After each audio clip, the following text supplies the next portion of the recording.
All right, we're back. Coalition Purple. Good to see We you are again. chugging along here. Another crazy week, and I keep trying to figure out. I got to keep reminding myself this is May Gray. So I keep wondering when is this? When are these clouds going to burn off? And it's like, no, this is it happens every year. Get over it. But Yeah. because I'm such a weather wimp. Well, the thing is that I felt like it was starting to get warm, and then it Yeah, suddenly got cold again. And like yesterday, it actually rained here a little bit. So yeah. you never know. I know. Yeah, that's May and June, but particularly May.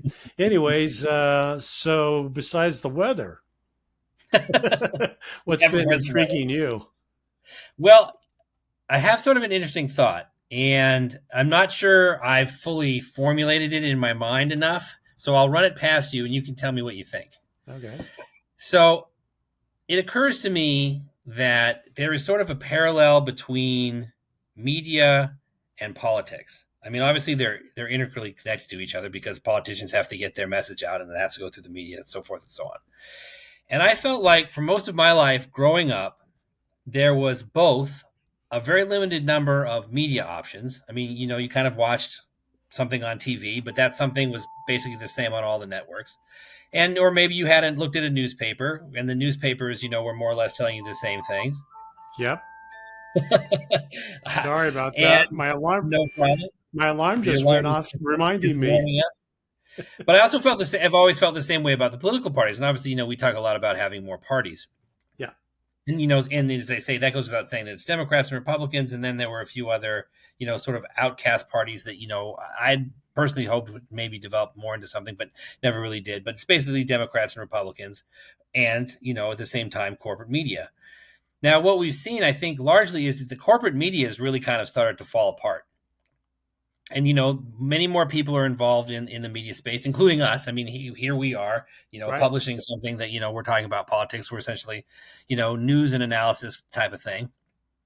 And I look at that and I see that as the news space has opened up more and there are more voices involved, it's become much harder for the mainstream media to sort of control the stories that get out, because everybody can tune into everything and there's all kinds of different ideas. And when there's all this information and all these opportunities out there, people can sort of make decisions about what they believe, what they want to listen to, who they trust, so forth and so on. And I'm just wondering that because in the past you had sort of a very structured political system and a very structured media environment. Now that the media environment is not so structured anymore, I'm just sort of hopeful that that's going to turn itself onto the political environment as well, because when you have so many different ideas and so many different people saying so many different things and people listening to so many different sources, how can we continue to just have these same two old stagnant, political parties? I mean, I just feel like at some point people are going to be like, I'm listening to all this stuff and there's all these ideas out here, and these ideas and the things that I'm listening to aren't reflected in the two political parties at all. So Right. maybe, that will drive people more to thinking, okay, if we can have this huge expansion of media options, maybe we can have a huge expansion of political options. It's so funny you brought this up because I was thinking along the same lines. Because last night when I was out for my walk, about first half, and I do this, and like I said, this is a mental health issue for me that I need to work on. That for kind of the first half, I was listening to MSNBC, and then the second half, I listened to Fox. And the thing that that keeps coming back to me is people need whatever regardless of what side you're on really need to do that on occasion to realize the Yeah. two spheres that these two worlds people are living in.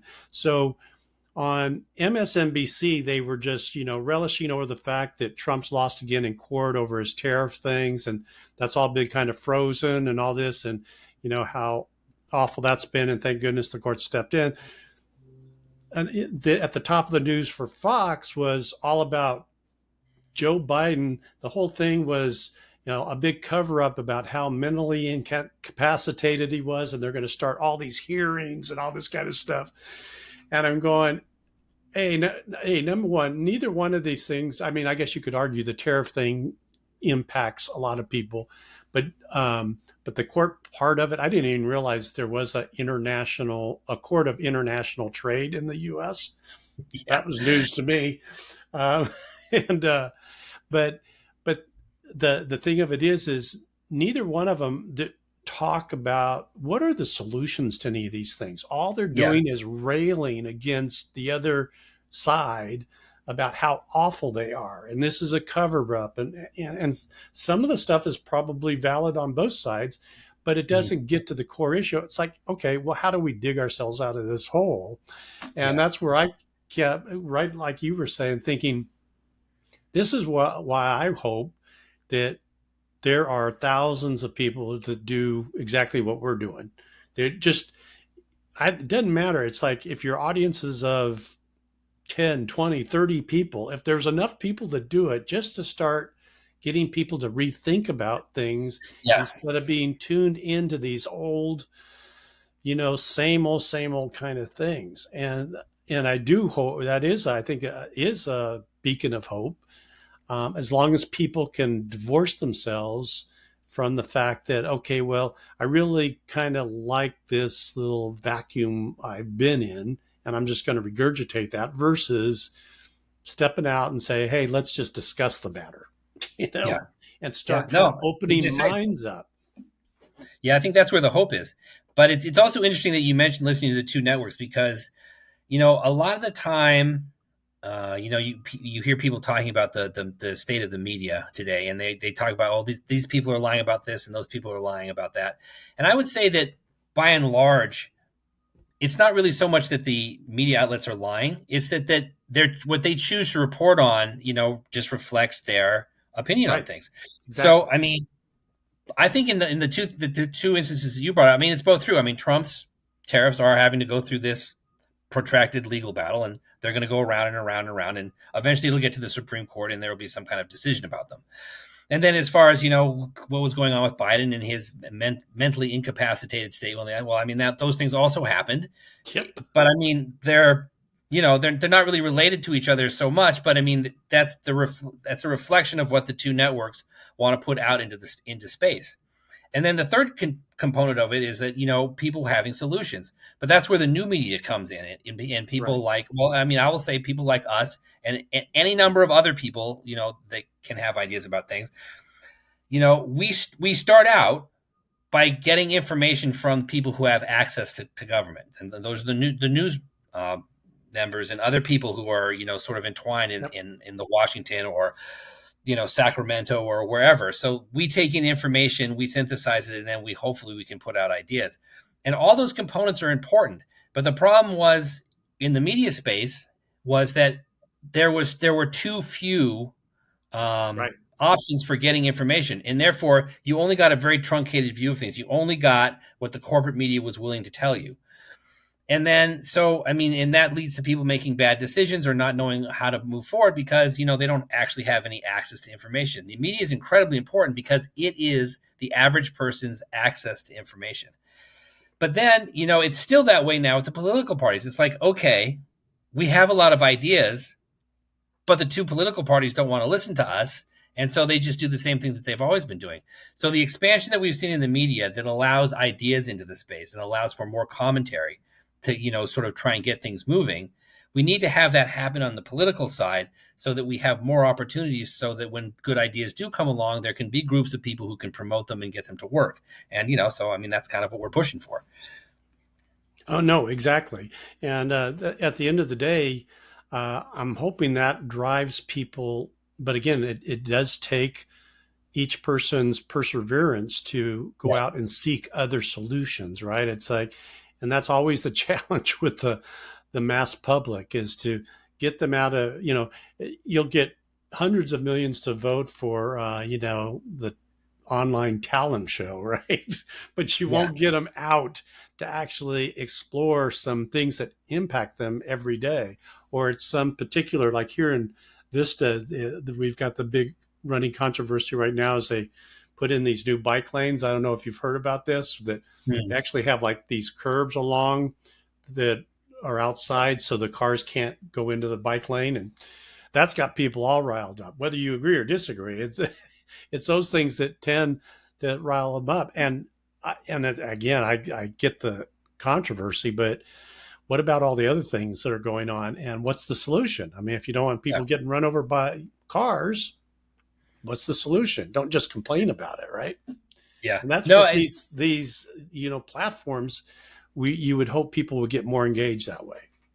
it's funny that you bring up bike lanes because this is an issue near and dear to my heart. So when I was living in LA, I was biking to work for about 10 or 12 years, Really? because the nursing homes that I worked at, had facilities for showering because they were nursing homes, Yeah. and I could ride my bike from my house. It was about 5 or 6 miles away, so I was a bicycle commuter for many years. And obviously now I'm in Vista, and obviously living in LA, and having done other things over the years, I've spent a lot of time driving. So I've seen things from the bicyclist perspective and Mm-hmm. from the car's perspective. And the type of bike lanes you're talking about, they put into the Santa Monica area many years ago. And as a biker, I liked them because they did give me more space. Right. But what I also saw was an increase in bicyclists not paying attention to the actual rules of the road, and I was astonished by it. Everyone who rides a bicycle complains that the cars are always hitting them and they don't pay attention to them, and that the people driving the car should spend more time to pay attention to the bicyclists. And then you watch the bicyclists, and they literally run through every stop sign. They go Exactly. across every intersection illegally. And it's like I see that and it drives me mad. It's like the reason Yeah.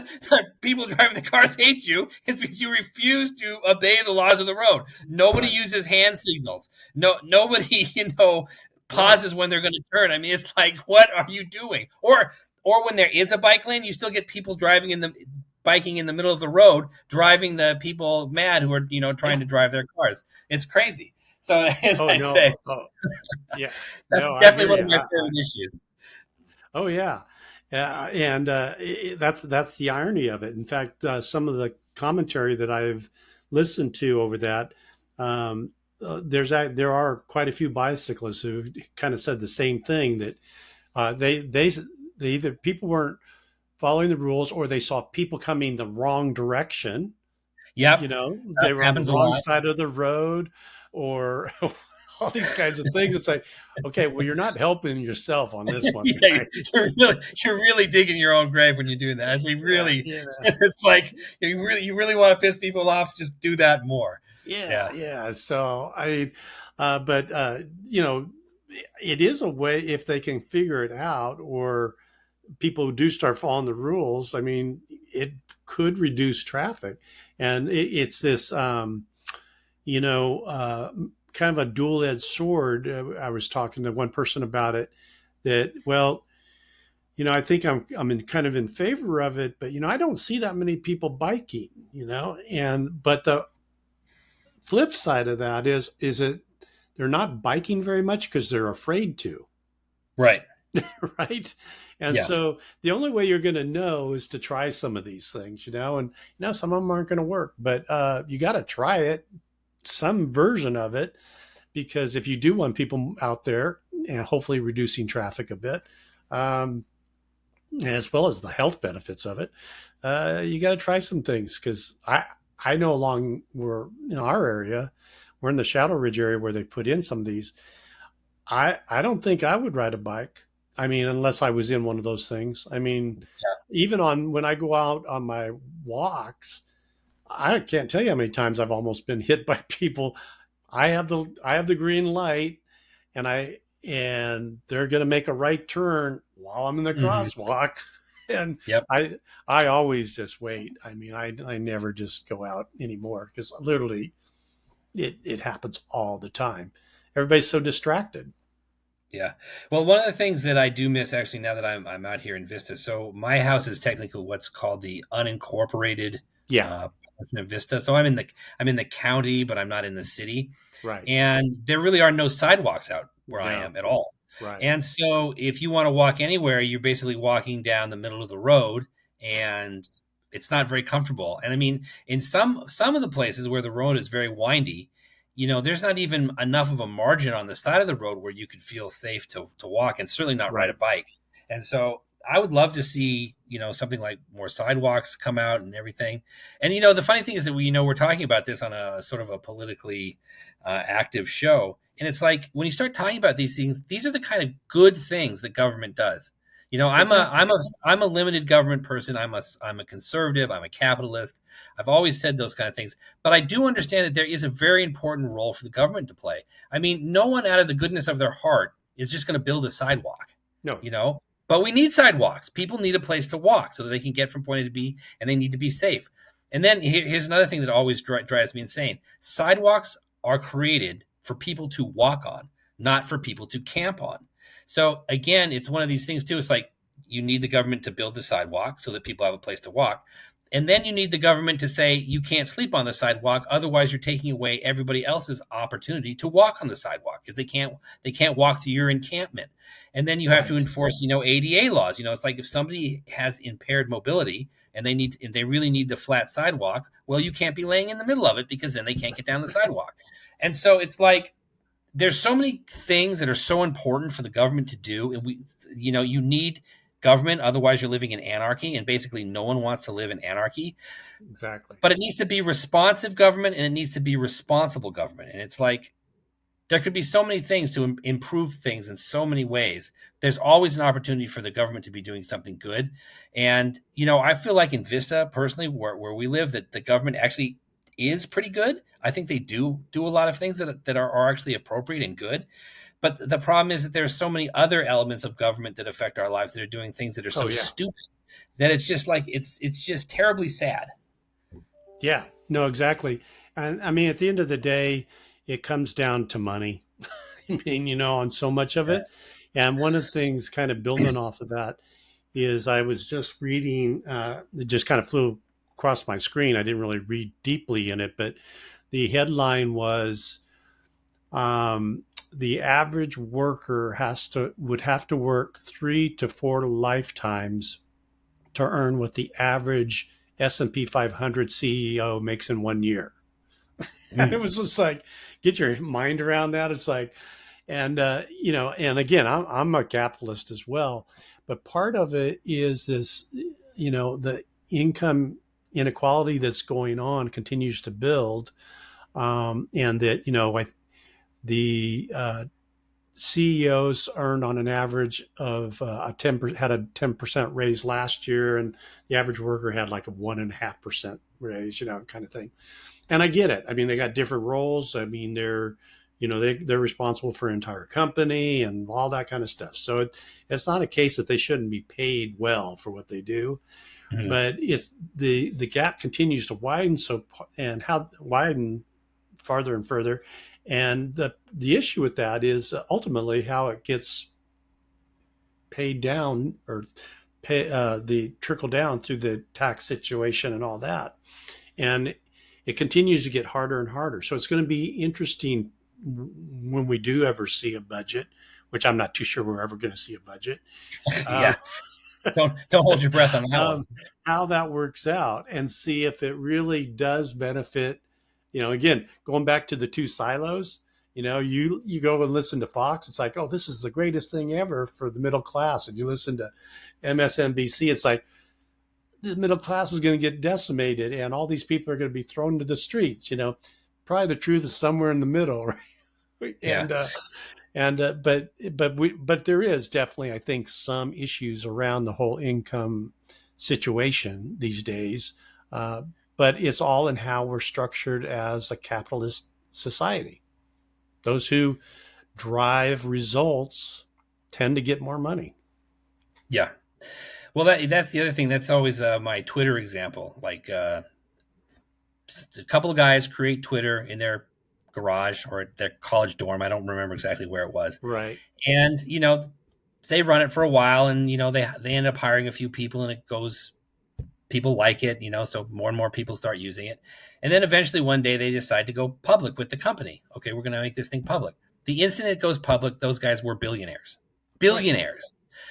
And so it's like, well, is that income inequality? Because they created something that made jobs for people that people like. It's like, and they made billions. I didn't get any poorer. No working class person got poorer when, Twitter suddenly Right. became worth $1 billion. And so the thing is, I think sometimes too much is made about the income inequality, but what's not talked about enough though is cost of living. I mean, the thing is, if you're capable of earning a good living and sort of like advancing yourself, having the things that you want generally, living a good life, maybe being able to leave something for your family when you're gone. That if you can do those kind of things, whether or not, Elon Musk is making $1 trillion, I really couldn't care less. But because of the way that things are done, and it's funny that you'd mentioned people in the S&P, because the thing that always gets me are hedge fund managers. Yeah. Hedge fund managers basically exist to manipulate the markets for their own benefit, and then Yep. because they have all this capital, they can give it to politicians so that they don't have to pay taxes on their manipulations. And it's like, now that is like the rare air echelon of like ultra high money makers that actually don't do anything. So those Well, those yeah.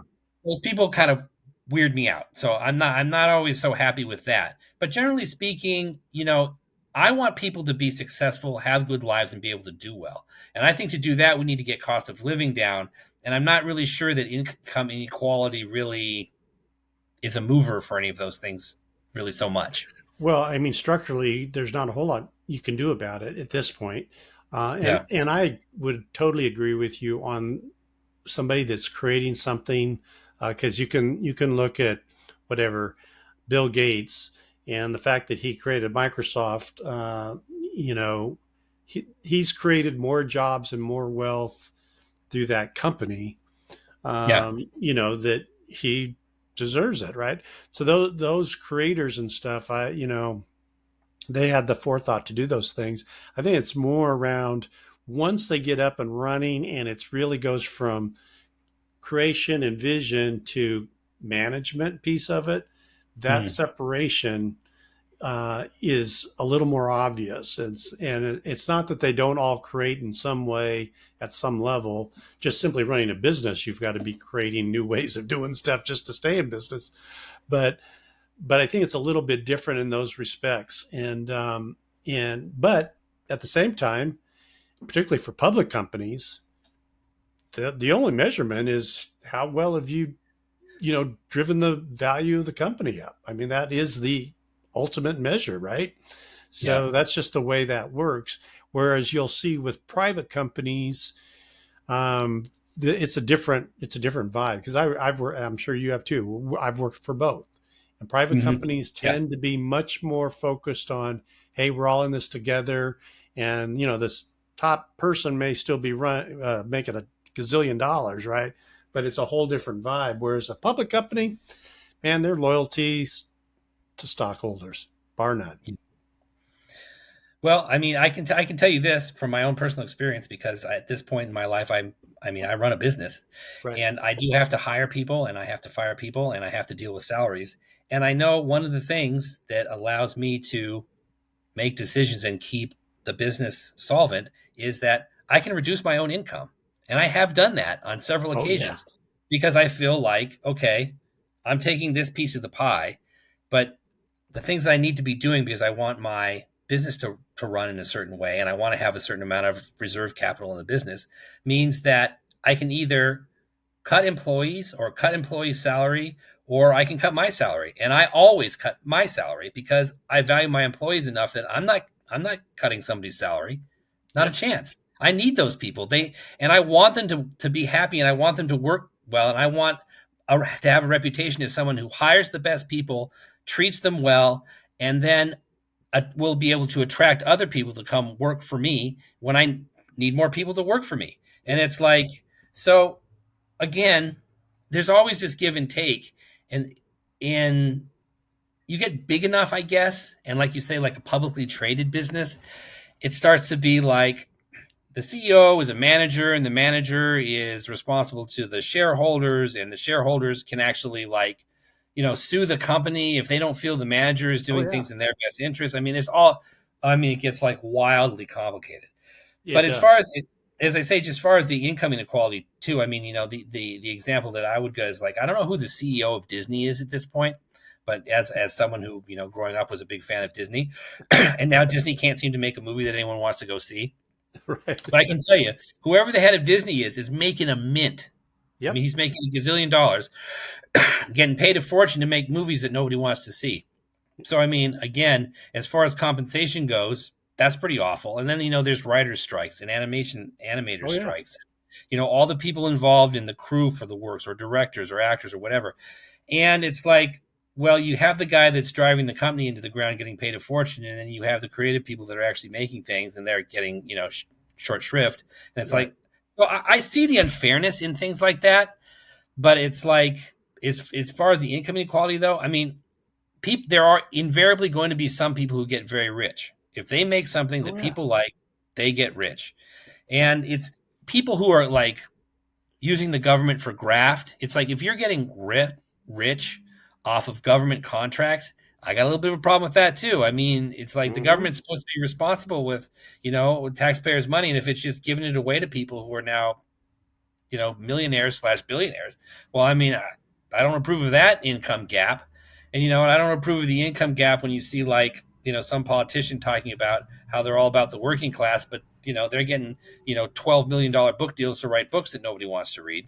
So, I mean, Right. it's all kinds of elements in it that go in there. But really, at the end of the day, I want people to have a good quality of living, and I want that good quality of living to be spread out across as many people as possible. And you just try and figure out policies that can hopefully get people to go, in that direction of having a good quality of life, being able to live happily, being able to have, the things that they want to experience in life, and having a good life. Yeah. Yeah. No, it's a tricky balance for sure. And, and kind of going full circle back to your sidewalks and the need for sidewalks. Um, that's, that's why it's, I always kind of chuckle when people say they want government to run like a business. Well, it's like, would a Mm. business invest in a sidewalk? No. Yeah. If it doesn't going to make any money, unless they can charge a toll on the sidewalk, they're not, and that's where, but there's still that kind of thinking out there that it's like, well, if we just run the schools like a business, it's we'll solve all our problems. It's like, well, you know, if there's private schools out there already, and they don't have Yeah. to they can accept whoever they want. They don't have to accept everybody. And I think I think all of us would agree that everybody should be able to get an education. Yeah. So and that's where again hope as all these platforms, communication platforms, and people just start discussing it, they start thinking about beyond these sort of trite, stereotypical things you're going to hear from one side or the other, because they're all in it for these sound bites. And basically, the thing that kept coming back to me last night as I was listening to these two worlds was their whole game now is just to put fear into everybody that the other Yeah. side is so bad. It's just all about fear. And it's like, we don't need to be fearful. If we all get engaged, there's nothing to fear. We should be able to get our problems solved, or at least a lot of them, because so many of them have just gotten so convoluted and complicated for really no reason. Yeah. I think that in the best case scenario, if you look at Doge would be all about simplification. You have all these things that are going on in government and all this money going in all these different directions, and so much of the time things are not getting done. Basically, what you need is someone to come in, clean house, get back to basics, simplify things so that the government can begin to be responsible with taxpayers' money and to be able to actually execute on the things that they need to be doing. And then, once you get back to that, it'll probably start growing again. But it's like trimming a rose bush. Every so often, you have to trim the rose bush back, and then the rose bush comes back more healthy. But in the instant that the rose bush is been recently pruned, it looks terrible. It looks like a bunch of sticks with thorns on it. But it grows back. and it grows back better. And that's what I think Doge kind of is. Doge is trimming the government's rose bush. And hopefully if Congress would ever actually do anything with any of the suggestions that the Doge made, trim things way, way back, it would be kind of ugly for a little while. But when it started to grow back, it would grow back much healthier. And hopefully we can get some ideas out there about that instead of Doge saying we need to cut all these things, Congress not doing anything, and then we find ourselves in this still stagnant swamp where you just have this gnarly, diseased, infested plant with rats living in it in your backyard. Well, I'm building on the diseased rose bush. That is, I think, the biggest issue. It's like I think so much has been just sort of pruning the branches, and reality is the at the root is the problem, right? It's like Mm. if because I think last thing I read, the actual Doge cuts are less than I don't know 500 billion, and they were trying to go for 2 trillion, right? I mean, way less, like 200 billion, which is a lot of money. Don't get me wrong, but when you look at the core of what's creating most of our problems, and we've talked about this before, it's healthcare, it's the debt, and Yeah. it's the military, and none of those are really being touched. So to make, particularly the debt, and so it's like, well, you can prune the rose bush all you want, but if you don't figure out what's causing the root rot down below, Well, eventually it's going to die. the the rose is going to die, and that's kind of Yeah. where we're at with that whole thing. But I mean, I think in sort of the more optimistic view, which is weird for me to be saying, I know that but is weird. the idea would be that if you could get to a point where you had a balanced budget, at least Yep. you wouldn't be growing. You wouldn't have it. You would then not no longer have a debt deficit, and you wouldn't be growing the debt based on the budget. And then hopefully, if you could get a little bit of surplus, you could begin to pay the debt down. Now that doesn't solve all the problems, but if you can cut just enough to get Mhm. to a balanced budget, at least you're starting to be on a path to sort of fix things. And then at some point, there has to be some kind of agreement about these big programs. I mean, Oh yeah, Social it Security and Medicare, we're going to have to agree to do something about it at some point. Right absolutely. now, there is no agreement on it, so there is nothing you can do. So the best bet is to just try and get to a balanced budget, which means cuts as much as you can without those two huge programs, and then growth. If you can get enough economic growth, then the growth can outpace the interest, and hopefully you can get to eventually a point where you're actually beginning to pay down the debt. But again, that's like the first stage. And what they're saying about the budget right now is that it's not going to achieve even those really simple goals, which is really No, unfortunate. But I no. mean, again, it hasn't actually been passed yet, so I mean, I guess we'll have to wait and see. But I'm not super Yeah, hopeful. yeah, like I said, I'm just waiting for it all to melt down. But yeah, because it's just crazy. Because I mean, if we had, because I agree with you on the balanced budget, but it probably because we are in such a hole, I don't see how you can cut enough. Because if um, our budget is a couple trillion a year, but we're spending 4 or 5 trillion a year. I Yeah, mean, there's no way you can cut enough fast enough to really even get to a balanced budget. So it's like, okay, well, maybe there needs to be some revenue, additional revenue coming in, but with a plan in place that it's going to be, you know, syncing up because you just couldn't. I mean, you would have to shut the entire federal government down, yeah, basically, yeah. you Well, no, know. as I say, I don't. I'm not disagreeing with you on that at all. I mean, I can just sort of like parrot back some of the things that the Trump Oh, administration. absolutely. No, Like one of the things they're absolutely. saying is that maybe the tariffs will generate more income. Again, don't know. Maybe. Yeah. And then you go through like increasing revenue on the side of things. It's like, well, if you raise taxes by a lot of money and it depresses the economy, then even though your rates are higher, your income for the government actually isn't higher. And as I say, if you look at a graph of government income and you look at where people have increased and decreased taxes, it's still pretty much an upward slope. So it's like Yep. the tinkering with the rates doesn't necessarily won't generate you any extra income. So it's like it's hard in a way to get more income. Economic growth gets you more income because if the economy is just bigger overall, you can get more. That tied together with cuts, could get you to the point of a balanced budget. But again, I can't say that I'm optimistic about those things. But I mean, I kind of understand the thinking behind what's going on. But if the Congress is unwilling to execute on any kind of cuts for anything, then it's just Right. Doesn't matter. doesn't Yeah. matter. Yeah. No, it's going to be an interesting few weeks. Well, if they even get there at all, which is very unlikely. They haven't seemed to have been able to accomplish it for years, really. So Yeah, I don't know.